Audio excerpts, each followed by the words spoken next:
580天，13920个小时，805200分钟，5112万秒。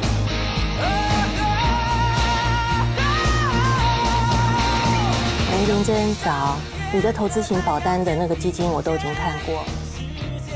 原先在南山人寿财富管理部担任投资还有法律顾问的时候，其实在当时候呢就已经服务了许多的客户，当然也有一些包含高资产的客户。可是我发现，除了这些高资产客户以外，在我们一般市面上的话，仍然有很多在社会上有许多我们需要帮助以及服务的人。所以当时呢，我就决定要离开财富管理部，然后呢，能够为更多更广大的客户去做这方面的服务。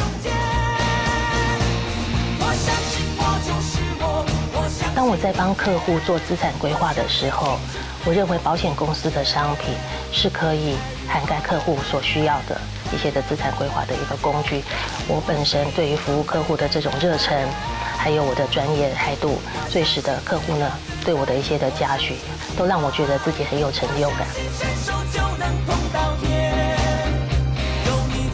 它不用你还本金，所以你每一年所缴的钱会比较少。那缴的比较少之后，它是一次领回。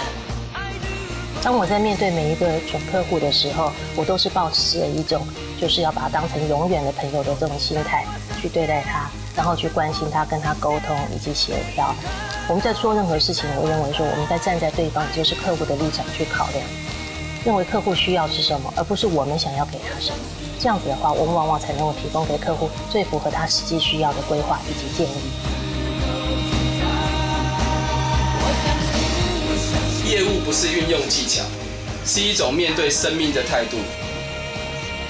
我认为每一个人，我们都应该要相信自己。只要你愿意相信自己，你就会充满自信，你就会往前走。就如同我在财富管理部工作之后，我在这20多年来，我从来没有任何的销售经验，我也从来没有业务工作的这种经验过。可是我相信，只要我愿意做，我一定可以达成的。所以在这1年多的日子，我确实做到了。